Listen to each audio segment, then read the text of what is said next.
Well, local schools are out for fall break, so the Masur Museum held a family day for children.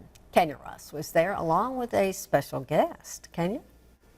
Well, that's right, Jennifer. The museum hosted a special tour of an exhibition showing paintings of the blue dogs and waterways by the late George Rodrigue.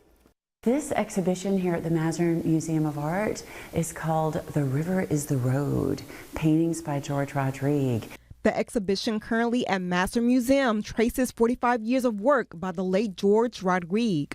Wednesday's free family day for children allowed the kids to experience the Cajun paintings and the blue dogs.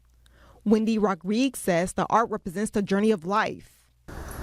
Like this, yeah. And he was so excited. And then he made an even bigger one, 20 feet tall. That's in front of the mall today in New Orleans.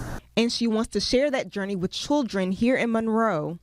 The reason I keep continuing is because I find that children in particular are very inspired that George came from a small town. Not much different than Monroe, really. And he had a dream, he had a desire, and he made it come true.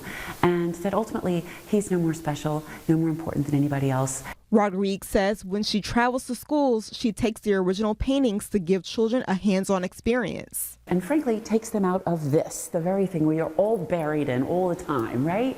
So how wonderful to have an unplugged, open, real, tangible experience in art analysis.